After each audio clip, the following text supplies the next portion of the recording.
Pemirsa Metro TV Lampung, kali ini kita akan membahas trending topik apa saja yang ada di multi-platform Lampung Post Group, mulai dari lampos.co, lampungpost.id, dan juga Radio Sai 100 FM.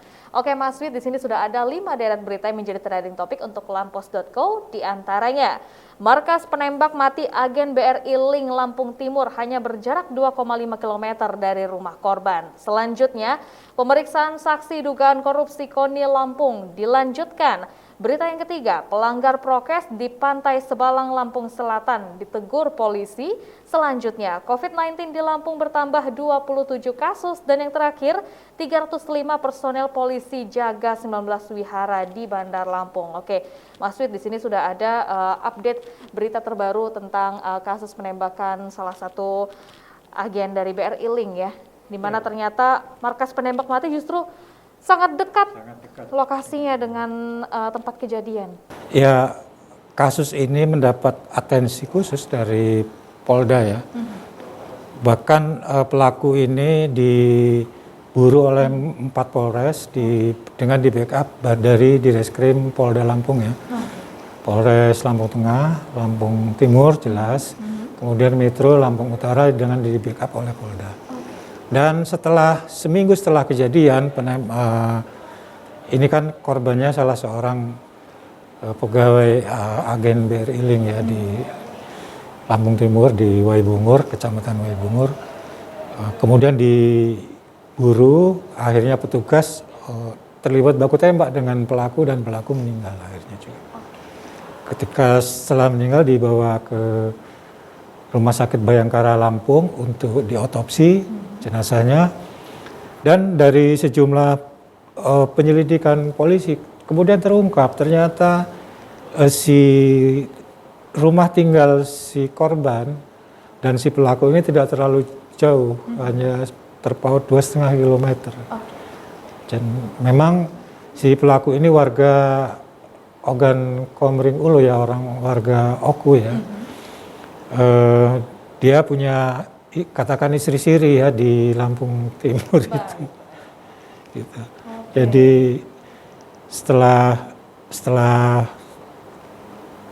meninggal si karyawati ini, petugas ini memang mendapat atensi khusus, bahkan dari Menteri BUMN kemarin juga sempat ke Lampung Timur karena ini termasuk kasus besar untuk Lampung ya.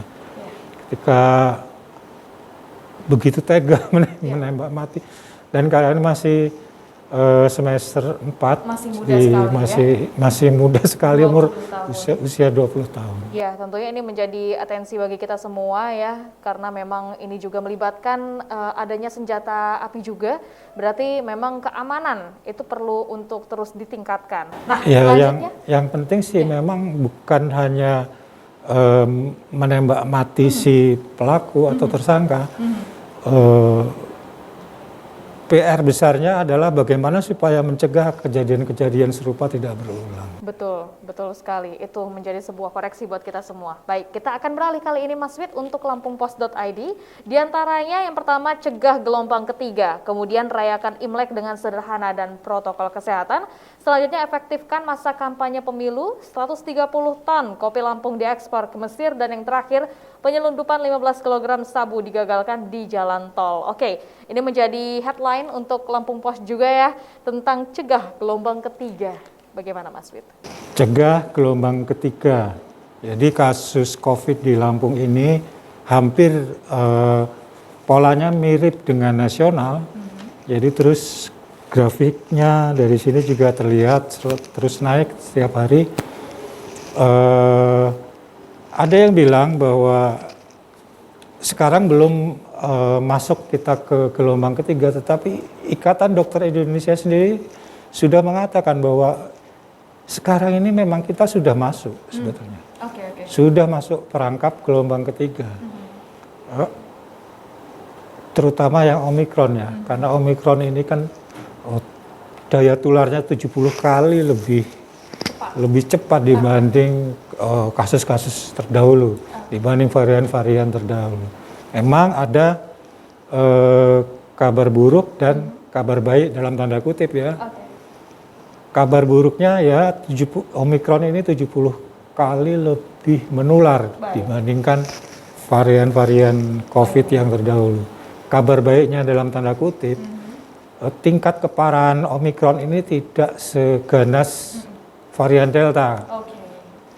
Kalau gelombang kedua Juni, Juli, Agustus 2021 itu sampai kita rumah sakit penuh, oksigen juga sampai langka. Kalau Omikron ini tidak sampai segitu. Bahkan pemerintah juga menyarankan tidak semua kasus Omikron, pasien Omikron positif itu tidak harus semua dirawat di rumah sakit.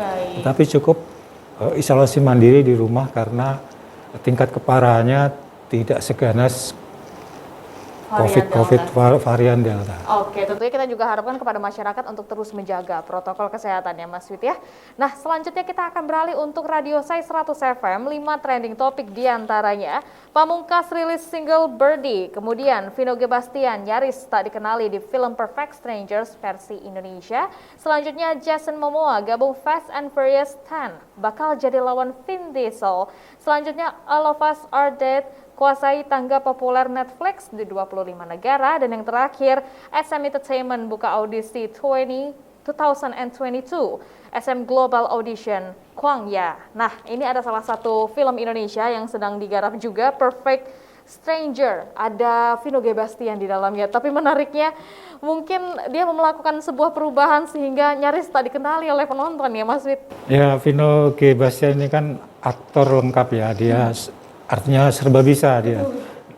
Dia diminta jadi berperan sebagai apapun dia bisa, dan dalam film ini dia pakai kacamata, pakai janggut, pakai apa.